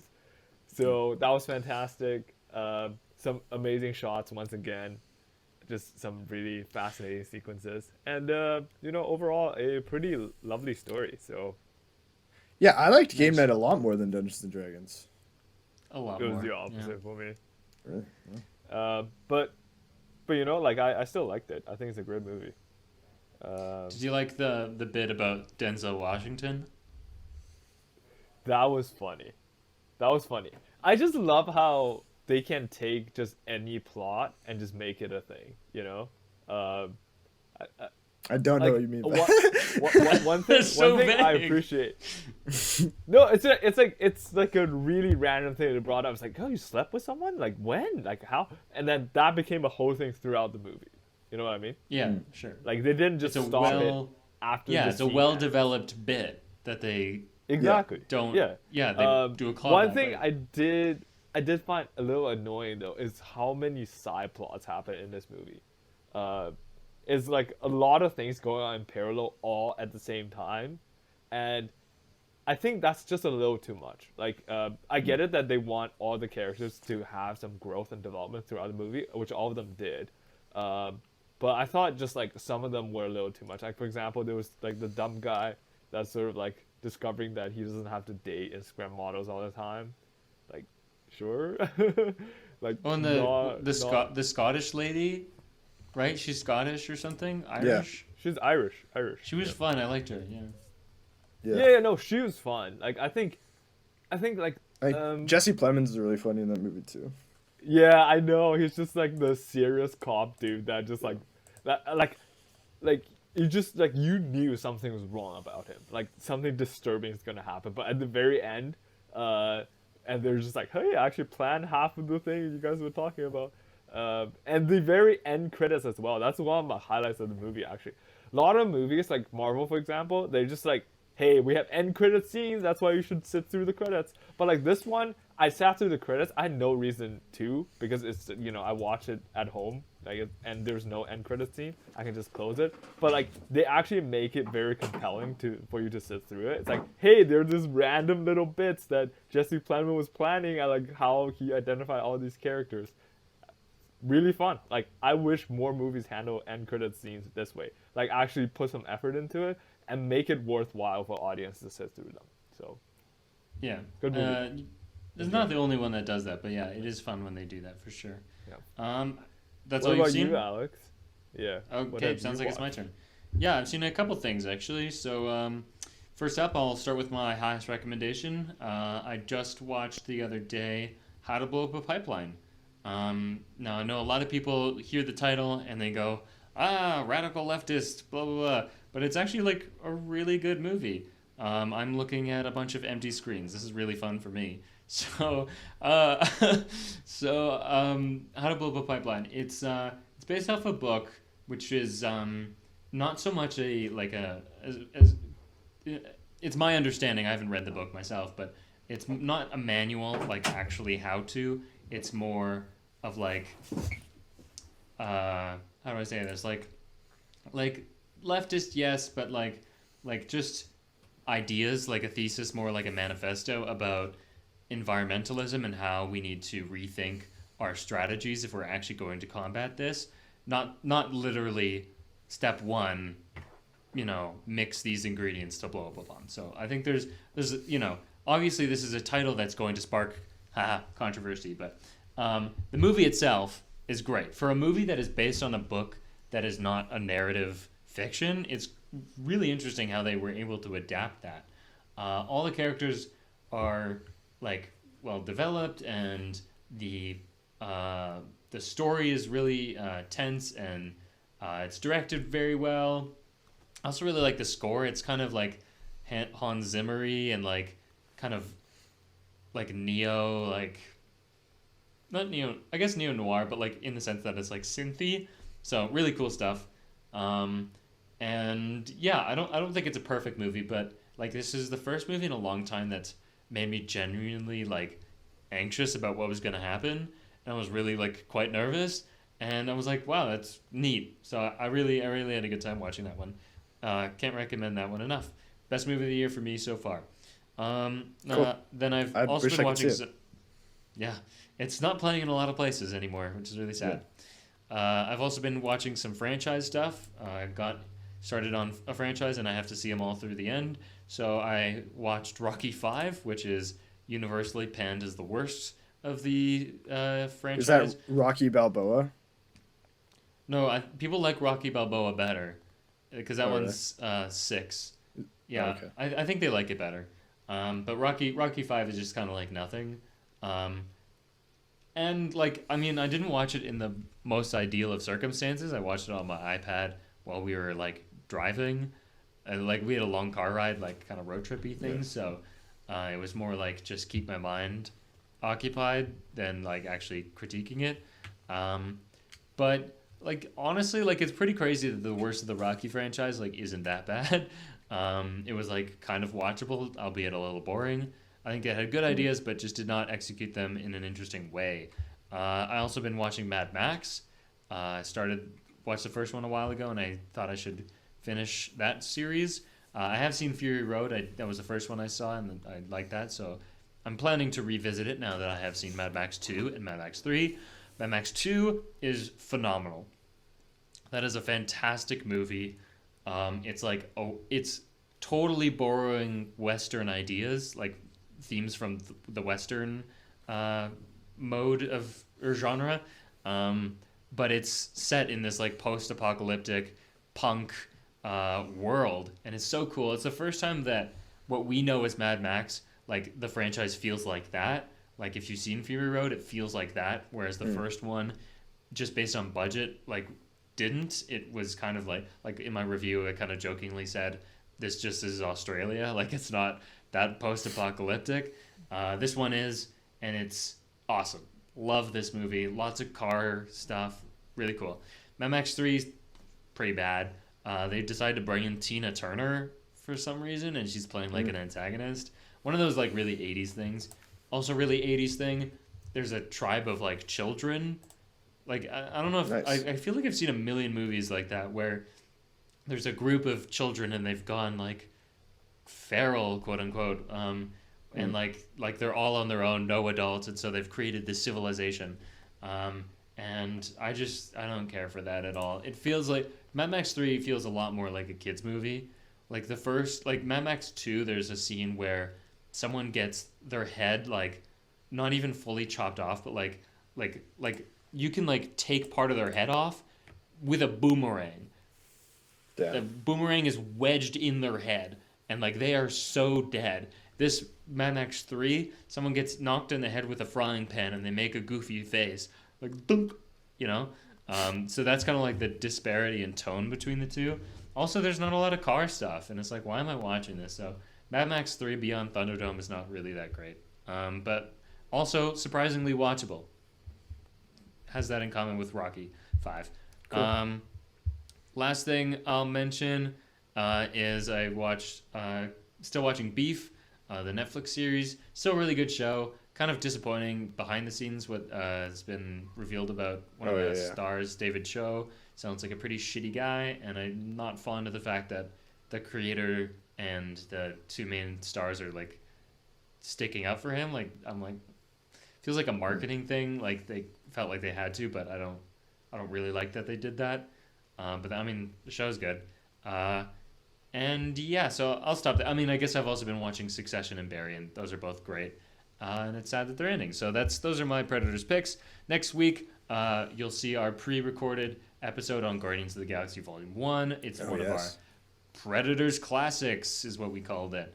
So first of its kind, and so you'll look forward to that. It's a good episode.